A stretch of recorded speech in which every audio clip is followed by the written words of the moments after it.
Welcome to the Art of Badassery, where I explore what it takes to live life on your own terms, break free from the status quo, and unleash your inner badass.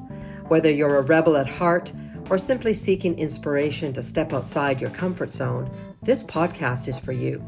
I'm your host, Mahara Wayman, and each week I dive into the stories, insights, and strategies of those who have mastered the art of badassery and are living life to the fullest. They smile when no one is looking. Welcome, everyone, to another exciting episode of The Art of Badassery. I'm your host, Mahara Wayman, and today we have an extraordinary guest who epitomizes the essence of being a true badass. Joining me today is Kimberley Rivando-Robb, a visionary CEO and founder of the creative powerhouse Retroscripts. But her journey to success wasn't a straightforward path. It was a wild ride fueled by dreams and a thirst for adventure. Growing up in the 90s, Kimberley's imagination knew no bounds as she dreamed of being a race car driver, an author, a writer for National Geographic, an actress, and even more. Her small town roots in Milton inspired her to pursue a life of freedom and happiness that she has undoubtedly achieved in her unique way. Now based in the picturesque Crystal Beach, Ontario, Kimberley's boundless creativity and determination led her to establish a thriving writing and creative business, Retroscripts. Under that umbrella, she has Retroscripts Writes and Retroscripts Creates. But it's her approach to life that sets her apart and truly makes her a badass. Kimberley fearlessly embraces her demons, keeping them on a leash as her trusted companions, empowering her to face challenges head on with a resounding "fuck it, let's do it" attitude. Kimberley's story is about resilience, tenacity, and embracing the unconventional. Beyond her business acumen, she finds joy in reading, gardening, and spending quality time with her loved ones, allowing her imagination to roam freely and unbridled. Throughout this episode, we'll dive deep into Kimberley's journey, exploring her lessons, the hurdles she's overcome, and the unwavering determination that propels her forward. Get ready to be inspired, peeps, to be motivated and encouraged to unleash your inner badass as we learn from the woman who knows that being fearless doesn't mean being without fear, but feeling it and doing it anyway. So let's welcome my guest, Kimberley. Thank you so much for joining us. Thank you for having me. I'm excited. Most of you won't know this, but the very first time I was on a podcast, I was on her podcast. You were? It's a little surreal having the tables turned 2 years later. I think it's been 2 years since I was first on your podcast. So welcome, welcome. As you know, Kimberley, this podcast is all about talking through and about what we feel has led us to be badass. I want everybody out there to know that they probably already are badass, even if they don't think it. So earlier we were talking about your upbringing. Can we go back to one of the biggest reasons that you feel you have developed into the woman that you are today? You mentioned that you were the only Black family in Milton and that it had a profound effect on you. Can we talk about that for a bit? Definitely. First of all, I believe that everybody has these badass qualities and these badass powers that we bring out when we're speaking to other people. But I think that there's a moment where you look back on where you came from. For me, it was growing up in Milton as one of the only Black families, and where the strength came from to be a true badass. And for me, it was being seen but unseen at the same time. This is going to sound weird, but I didn't realize that I was Black until I was in third grade, which when I tell a lot of people, they're like, okay, wait, didn't you look in a mirror? And I did. But as kids, you don't really notice that you're different from anyone else. But it was when I was in third grade, I started noticing people treating me differently, mostly adults, but kids too. So I was bullied relentlessly. Half the time I didn't even realize I was being bullied by the little side remarks that people would say. But there was one girl, I won't tell you her name, but she would beat me up every day. I would never fight back. She threatened to rub dog poop in my face so that my dad could never find me. And because that's what I was made of, she said she was going to color my eyeballs black so at night nobody could see me. All these things. And I could feel as this was going on, I told teachers and nothing ever really happened. It wasn't until she pushed me and tried to cut my hair that I actually retaliated. Ended up getting in a massive fight, and I don't think she realized that I had been in martial arts from the age of 6. So the rule in our house was you never lay your hands on another person unless you're in the ring. Well, I wasn't in the ring, but I stood up for myself. And when I went home that night and the teacher had written a note and they'd called home, I expected my dad to scream at me. And he looked me in the face and he's like, good. And I was kind of like, wait, I'm not supposed to be fighting. Why is that good? And he said, there's going to come a time when you have to fight. Maybe not with your arms and not with your fists and everything, but you have to fight for yourself. Nobody's going to do it for you. And as a kid, I was like, but I want you to fight for me. And he said, no, I don't have to. You can do it. And it took me years to understand that he was actually like empowering me. He was pushing me forward to be my own savior, my own guardian kind of thing. But I didn't see it like that at the time, right? So I got to jump in here though. How yeah, old were you when you had this altercation with the girl? I believe I would have been 8, but it started way earlier, like from kindergarten until grade 6 is when it stopped. But this was in grade 3 when I had that kind of realization. Thank you for sharing that story, and my heart is breaking for you. And to be honest, for all of us, I thought it was really interesting how you said, I didn't realize I was Black until it was pointed out to me, basically. And I can relate to that. I'm from Jamaica, and I didn't realize I was different until I moved to Canada, and people pointed and they labeled me. Exactly. And they didn't actually, I don't recall that they labeled me as a Black girl, but they just pointed and said, whatever it was they said, it was a label, and I felt different. And I mean, we live in a different world today, but how could that not have a profound effect on you? Definitely. And there's So so much that goes into being Black as well that if you don't grow up around it, you just don't recognize that you're special. You're a badass as well. Right. So, what I'm hearing though is out of necessity, many of us have to be even extra badass because we have extra challenges thrown at us, like labels, like gaslighting, like bullying. Um, I love that your father, from an early age, said, I can't do everything for you.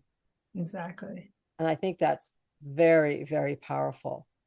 How does your dad today feel about his badass girl? I'm curious. I think that he loves that I'm very badass, very upfront. I know at times he'd probably rather I was a little quieter and maybe didn't put myself out there as much and talk so much. But I think he's very proud of the woman that he's raised. I think you could probably understand this as well. You're always told to kind of hide, like keep your mouth shut, don't make yourself obvious, don't draw attention to yourself, especially being the only Black person. You don't want all eyes to be on you as a child or as a teen when you're doing stuff that maybe you shouldn't be doing, but you're just following along with your friends. So I would say today he's looking back and he's like, you did good compared to what you could have done. If I was the way I am today, with the way I stand up and I really fight for what I want, I don't know that the teen years would have been as great because he would definitely have had to be more involved. But now he's seeing like there's a reason why he empowered me as a female and as a Black female. So with my daughter now, I know that he sees the way the world is going and he wants my daughter to be pretty much exactly the way I am. He won't say it like that, but that's what he wants. Oh, beautiful. We'll talk about family a little bit later, but talk to us a little bit about your life-changing moment on the beach, because Yes. that's a great story. I know it from before, but I know that our listeners will enjoy hearing it. So take us back to that moment.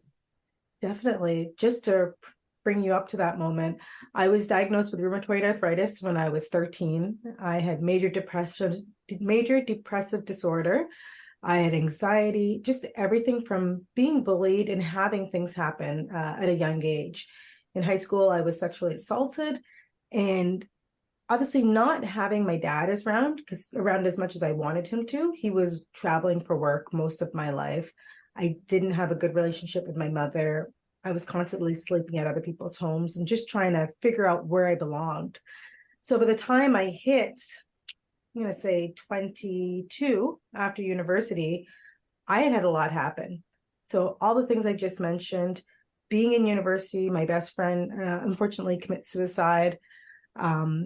Had to work 3 jobs to put my way through school, still supporting my siblings, just a lot on my shoulders. And I did an experiment that I will say you shouldn't really do, where I didn't reach out to anyone for a couple of weeks. I wanted to see who was going to reach out to me, because I was always the person that people would come to for support. So if they had somebody or something happen in their life and they needed to talk about it, they would always come to me as their therapist, kind of thing. I was constantly checking up on people that I worried about. And that's one of my badass powers, I like to say. But not having someone reach out to me to say, hey, Kim, how are you? It played a game in my head when I was at my lowest, and I ended up sitting on a beach. It had literally been a month since I spoke to anybody. Nobody had reached out. I felt very alone. And I was sitting on the beach, really down with my cat, Psycho. And it hit me that I didn't have to be sitting like this. I could walk out into the water and just disappear. In my head at the time, nobody would ever notice. Who would care? Like, I'm nobody, right?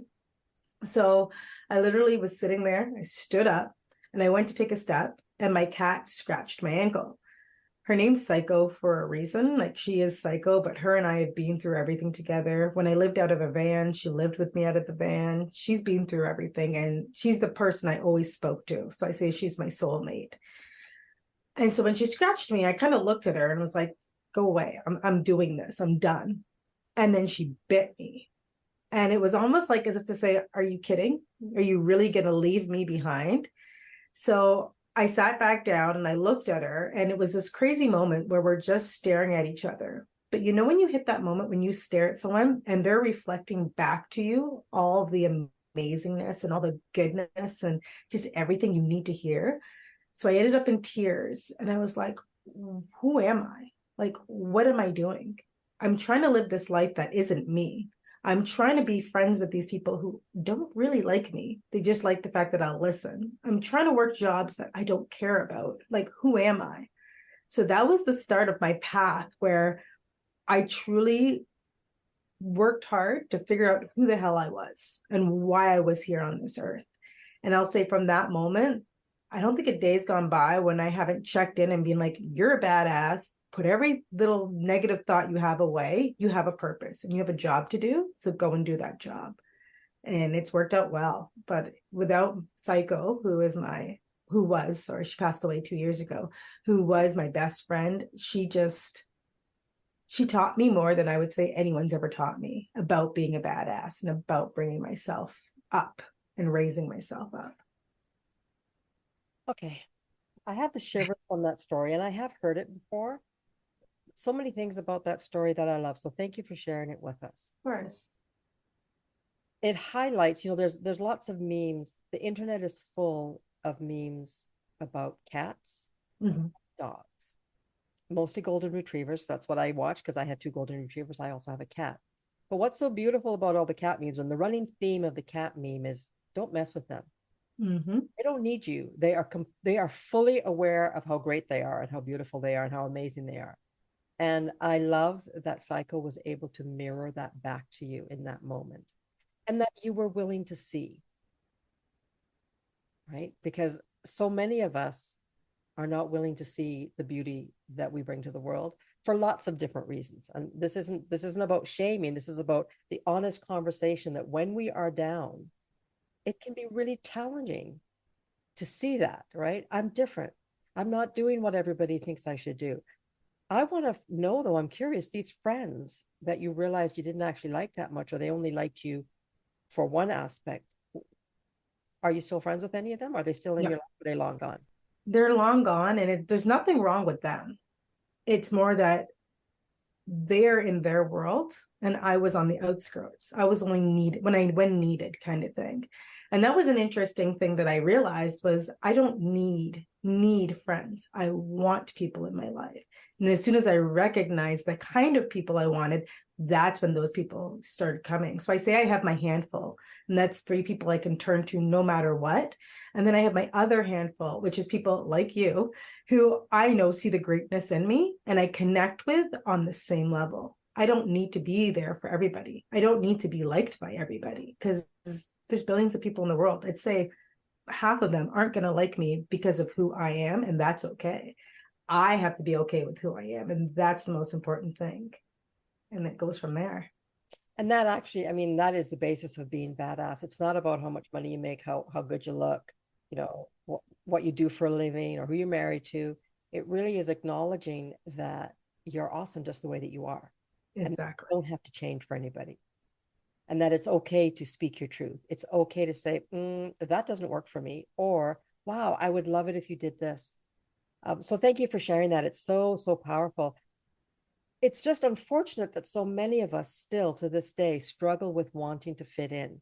And I Mm-hmm. don't know, it's easy for us to blame social media, but guys, this was happening long before Facebook, okay? So stop blaming social media for it in its entirety. We are we've been born into a society that has challenges and problems, and it becomes generational. And so I love that so many of us are having these conversations today. I love that so many of us are looking for help and getting coaching and therapy and understanding, and that we're having the conversations. Mm-hmm. 20 years ago, we would never have had this conversation. It would have been, oh, hi, what do you do? Oh, that's like nice to meet you. Oh, that's okay. Oh, that's what you do for a living? Oh, cool. That's what, I do this for a living. And it would be very surface, I think. Um, I just love how open we are today to talking about the things that matter. And that's why we're having this conversation. Okay, so you grew up in a small town in Milton. You struggled, bullied, gaslighted, had some real challenges. You graduate from school, you do this experiment, you come out of it ahead with your cat in your arms, recognizing that you can make a difference in your world. When did you start this business, Retroscripts? I believe I'm going into my 8th year now. So 8 years ago, I was working at a hospice, and I was working at a physiotherapy clinic as a receptionist. Great places to work, don't get me wrong. But while I was doing the reception work, I was sitting there and I realized this is not what I want to do. I went to school with my English language and literature degree. I got my postgraduate in journalism, yet I was being a secretary. And that's not who I know I am. I'm the person who wants to travel the world.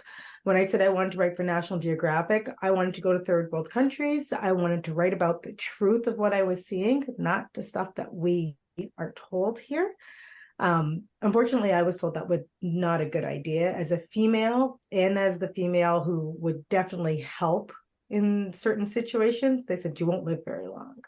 So I kind of pivoted, and I was like, okay, what can I do? What can I do while I'm here? Working at the hospice, I'll never forget. I had one resident who I was helping. She was having a difficult death, and it was because she was holding so much in. So you and I and everybody in the world, we have these stories that we need to tell. We're building stories as we build memories. Yet when we die, that all goes with us. And that is actually literally something I think about every day, how every moment, no one's going to know about it. I can't share this beauty.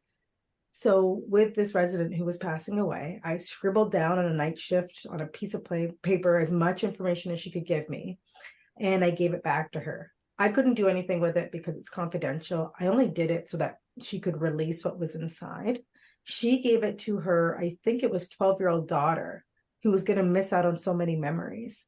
And it changed things. Instead of having this difficult kind of angst-ridden death, she had this beautiful moment where she gave the daughter the book, and the daughter could read about her mom burning her bra, her mom dancing on top of a bar at the local pub. She wrote all this stuff about her life, and her daughter could like connect, and her daughter found kind of wisdom and love within that story. So then it kind of got me thinking, how can I blend my want to travel the world and write the truth with telling people stories and really connecting people in my life and around the world together? So that's when Retroscripts was born.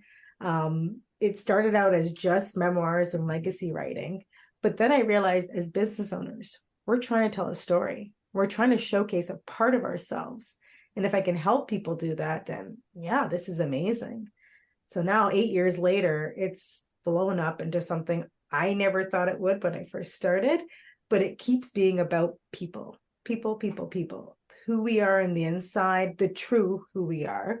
And when I say true, I don't mean all the good, the great, the positive, because life isn't just that. There's so many negatives. So I always say when I'm working on Retroscripts Creates, doing my courses, being a badass isn't just going out there and fighting the world. It's not going out there and just being a great, happy person who gives and gives. It's about honoring who you truly are. So if on the inside, you're a person who is a little harder, you're gruff, you're rough, then you look for your badass power within that. Don't change yourself because it's not possible. In saying this, I think about my wife actually, because she puts herself first. She knows what she wants and she goes for it. At first I was like, you're an asshole. Like, I go, how do you function like this? Now I see she has boundaries. Nobody messes with her and she's happy because of those boundaries and they're necessary. I wish mine were stronger like hers, but I'm working on it. But don't change who you are. It's about finding out who you are and then working to that. There's going to be people out there that are going to be your people no matter what. I did have someone the other day, a male in a cancer group that I was teaching a course at, say, well, if I'm an asshole, who wants to be around me? And I'm like, me. And he said, why would you want to be around that? And I'm like, I love your honesty. I love your authenticity. You are who you are. And when you put it out there, I think you're a great person. And he was kind of taken aback because I guess too many people had told him, don't be like that. Don't be like that. And he tried his whole life to change.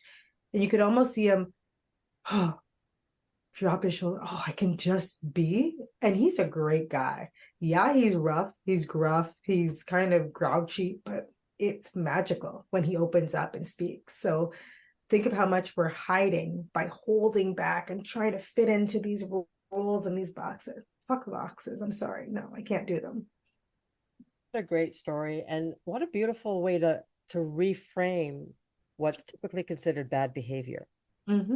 And all I could think of when you were telling the story was how many times with my children I allowed them to have the tantrum or to be miserable or to be overtired without scolding them. And then it's like, oh, I'm getting permission to just feel the way I'm feeling. Wow, thanks. I feel okay now. I feel better now. And it's so we forget about that. That's actually that's super cool. I love that story. I also love that you started with legacy writing because years ago, I had an idea to do the exact same thing. Now, I never acted on it. I would have been in my 20s. So 30 years ago, I thought, oh, maybe I could make a living writing people's stories that are older. And I never did anything with it. So I love that you did and have done. I actually have another friend who is a death doula that comes into play a little bit in helping her clients create a legacy book or legacy story if that's what they want. And by the way, people, you may not know this, but I was on her podcast 2 years ago, and then I hired her to be my writing coach. So she has been instrumental in supporting me as a new writer. And I've loved every second that we have spent together. And the support and the mentorship that she's given me has been amazing. So if anybody out there is interested in that, please check the show notes because I will include all the different ways that you can connect with Kimberley. I'm curious though, you have a 4-year-old daughter who is just absolutely adorable. What is one thing, well, or 5, but we'll start with one. What's something that she's taught you that came as a surprise? One thing, there's so many things that she's taught me. And the biggest thing right now is to just be in the moment. And I'm very much an in the moment person, but I'm a planner. Like, Mahara, I like planning my days and nothing's been working out lately. For the whole summer, I'll plan this day of what I'm going to do. I'm going to work on my business. I'm going to do this. And it all goes to crap. And I first was getting really upset. Like, I have things to do. And she said, but mommy, look. And we look out the window and it's raining. I'm like, yeah, it's raining. So I'm going to work. And she's like, no, we should go outside. So then I started listening to her. And whenever she said we were going to do something, I just did it. So we're going to go slide in the mud. Yep, let's go slide in the mud. I don't care about the laundry or anything. Oh, you want to go just stare at the clouds? Okay, we're going to go stare at the clouds. And I realized I'm still getting everything done that I want to get accomplished, but I'm so much more relaxed. She's teaching me to just slow down.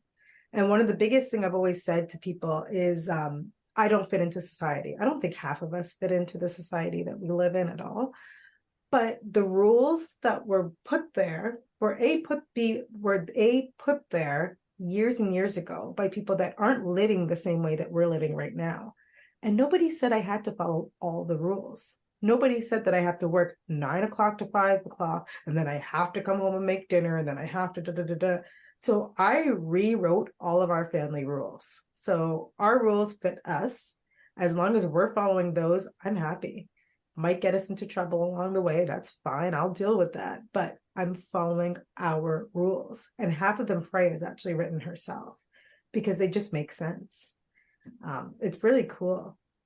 Another thing, sorry, go ahead. That's amazing. I Thank love that you you. have your own family rules. Sorry I interrupted, but No, so cool. And I love that you are allowing your daughter to teach you things. That is such a gift. it's Okay. important. Yeah. Okay. Go. Well, the other thing is the feelings, like we spoke about earlier. I'm a very emotional person. I can hide it quite well, as I had to do at the hospice, because you weren't bringing your own emotions and everything in. So you kind of had to suppress them. But I am that big emotion person. When I'm happy, I'm happy. When I'm angry, I am angry. And when I'm sad, I'm sad. So I know my emotions are big, but I used to suppress it. No, you can't cry, Kim. No, if you're angry, no, people are going to look at you. You don't want to be seen that way. Don't do that. Don't do that. Don't do that. Well, a 3-year-old doesn't know how to hide that stuff. When she's happy, holy crap, the whole house is happy. When she's mad, you're going to hear her from down the street. And I realized after she gets mad and she throws this massive temper tantrum, she's just like a ball of sunshine. I'm like, you were just melting down. Why are you so happy? And it's because she released whatever was going on inside her. She doesn't know how to regulate. Half us adults don't know how to regulate properly, but she just let out everything she needed to let out. And then she was happy again. So now when I'm angry, like really angry, I let it out. I'm out in the backyard smashing plates or screaming, and it feels amazing. And it's shocking that we as adults don't do this more often. I think we should. I was thinking about a workshop actually of what I could do where we can destroy things and just let out our feelings. But it's important because as we hold it in, it's more energy to hold on to all that negativity than just to let it out. When I'm happy, I've gotten in the habit of actually messaging people and being like, you know what, Mahara, I love you. You're pretty friggin' awesome. And you can see people kind of, oh, that's weird. I don't know how to take this. But I'm like, we're so not used to hearing that stuff. But if that's what I'm feeling, you're going to feel it too. I'm going to put it out there. And that all stems from her telling me every day, Mommy, you're awesome. Mommy, I love you. Or I'll be wearing the ugliest t-shirt. Mommy, I love that t-shirt. And I'm like, oh, you really make me feel good. And I'm like, wait, I could do that to everybody every day. And it's not that much work. Why not put that out there, right? So there's all these little experiments I've been experimenting with lately, and it's pretty magical. I love it. Not only are you badass, but so is your daughter, and it sounds like your wife is badass too. I really want to just go back to this idea because I've talked about it in other episodes. The body holds everything. So what I heard you say was somatically, if I'm feeling like shit, I want to deal with it and acknowledge it. If I'm feeling so badly that there's so much bottled up emotion, I will release it. And that's such a smart move because for those of you that are new to the world of somatics, you know when you're feeling awful, when you dampen it down and ignore it or pretend it's not there. And this happens a lot when we try to fit in, when we try to be something we're not. It just gets worse and worse and worse to the point where you sit on a beach with your cat, wondering if anybody will miss you when you're gone. So if you're feeling it, feel it. Good, the bad, the ugly, because the emotions don't make you good, bad, or ugly. They're just emotions. It's a relationship with it that determines how it plays out. So you can change your relationship by just being it and acknowledging, I feel like a bitch today. Yeah, that wasn't very nice what I said to myself, maybe, or to someone else. But that doesn't make you a bad person. So a little bit of a sidetrack there, but I love that you brought in this idea of somatics and releasing the energy because when all is said and done, folks, we are all made up of energy. And when we have, I was going to say the balls, but I'm going to say when we have the vagina to Mm-hmm. our behavior and our energy and the fact and our choices, then we are that much closer to being the badass that we are or are meant to be. So don't hesitate to question, sit down, be quiet, break the rules, make new rules, laugh, love, sing, dance, jump on a podcast, all of these crazy things that you can do to Do express. it. How can our listeners connect with you? What's the best way? Okay, the best way is if you want to talk to me in private, email. Message me an email. But on Instagram, I'm having a lot of fun with Instagram, sharing things that I'm going through and how I'm dealing with them. And I say dealing because I'm flowing through it. I'm experimenting. I'm just feeling things out. I just started going through menopause, and I've never heard anyone talk about menopause openly before. So now I'm like, no, I'm going to be that person, and I'm going to talk about all of it, all of the messiness that is magical messiness that is menopause, because as a female, it's something we're supposed to be quiet about and just deal with on our own. There are things I never knew were going to happen happening, and nobody warned me. So now I want to be that person that just feels it. We were just talking about emotions and somatics and feeling into what's going on. I didn't know that I could flip from being emotionally crying my eyes out to just rage filled. And my doctor said, oh, yeah, it's normal. It's menopause. And I was like, this cannot be normal. So now it's like sitting with it, getting to know who Kimberley is now that things are changing. And we all change year by year. You have to go back and get to know yourself every year. Who are you this year? What do you like this year? What are you feeling this year, this week, this day, whatever it is? Get to know yourself. So if you go on my Instagram page, you're going to see my face quite a bit now moving forward, just sharing all this information, sharing all these life stories and tips that I've picked up. As you said, I have a podcast that I'm actually looking for people to come on and share their story, whatever it is. I would love if people reached out to me about that. But those are the two main ways, I'd say. Wonderful. Well, I will be putting that information in the show notes. And can I just say what a delight it is to hear you talk about the questions that you have about menopause?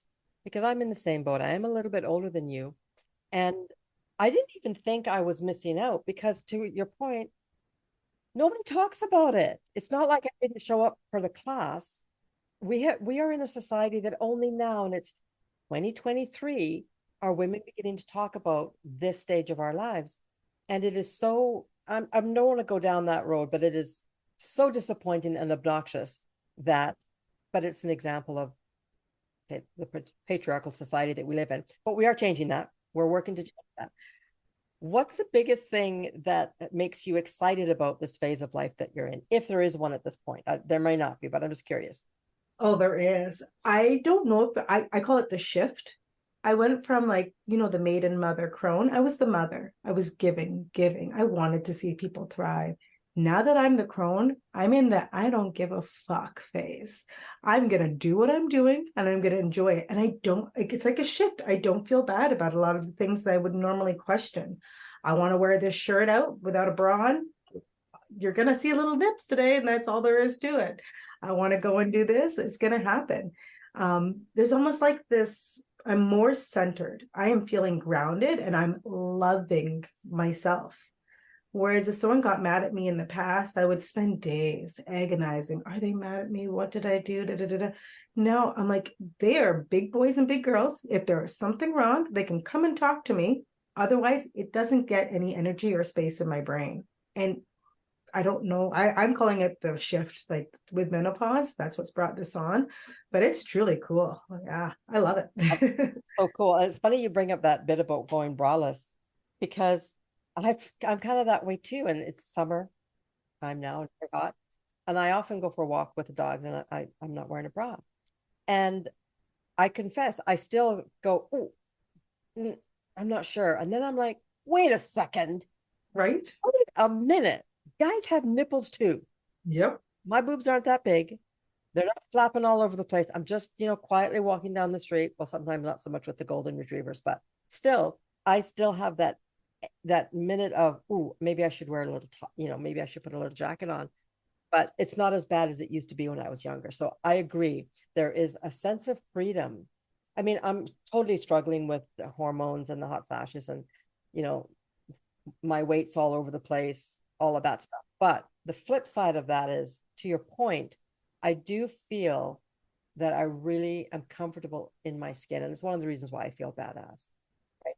I am not my body. I'm not my weight. I'm not my dress size. I'm not my slightly off center boobs. I'm not any of that. I'm so much more than that. And that has taken, 58 years for 57 years for me to get to that place. And I do think that the hormonal change has definitely added to that and it's been a good part of that journey. So, oh my goodness, we've gone all over the place today and I love it. We started with growing up black in Milton. Mm-hmm. Sounds like a Broadway show. Should be growing up black in Canada, to the epiphany of figuring out who you are in your darkest moment and what you need to be you. And then fast forward a few years to creating this beautiful business that really feeds your soul and is allowing you to share your greatness and your goodness with the world. I, for one, am so pleased that we've connected and that you are now in my circle, because you are the boss at what you do. Thank you. Are the boss. And we've also touched on this beautiful thing called menopause, that if you're not there yet, just wait, because you're not going to escape it. No, it comes. What's your number one advice? I mean, you've given us lots of tips on why you're badass, but for our listeners out there today that perhaps have never used the word badass or have only ever thought of it as being a bad thing, what's something that you do regularly that's really simple? What's a tip that you can share with our audience to help them feel a little bit, even just a little bit of what you feel? A little bit of what I feel. It goes back to the feeling the fear and doing it anyway. That's what I want to say. Think about it this way. And someone explained to me when I was whining in the past about nobody likes me, but I want to do this, but people are going to judge me. She said, Kim, nobody cares about you. And at first I was like, oh my God, that hurt. That was so vicious. And she's like, no, nobody cares about you. So do it anyways. Everybody is so wrapped up in their own world with their business, their families, their kids, their this, there's that.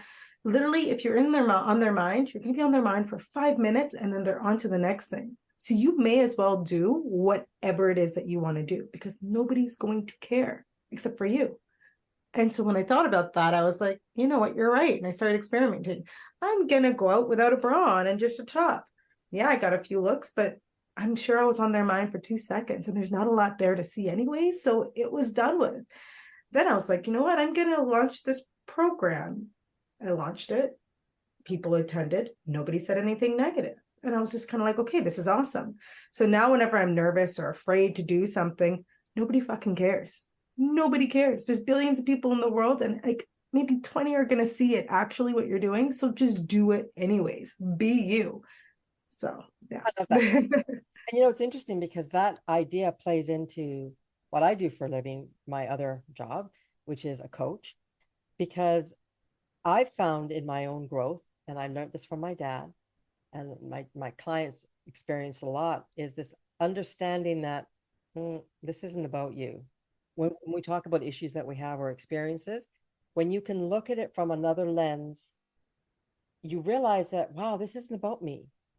It's only about you if you make it about you. Exactly. Even when you're having an argument with someone, guess what? Chances are it's not about you. Could be a misunderstanding.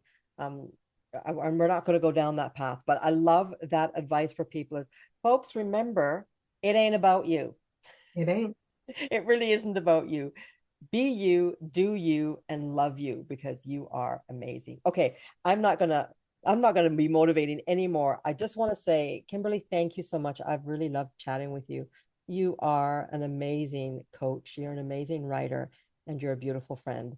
Folks, I hope you enjoyed today's episode. Check the show notes to get in contact with Kimberley. Check out her Instagram page, because what she has to say is pure gold. I'll see you next week.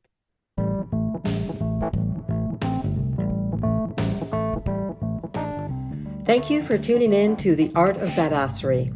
I hope you enjoyed today's episode and gained valuable insights to help unleash your inner badass. If you found this podcast helpful, please leave a rating or review on your favorite platform. Your feedback not only helps me improve the show, but it also helps others like yourself discover the podcast. Until next time, keep embracing your authenticity and living life on your terms. Here's to you.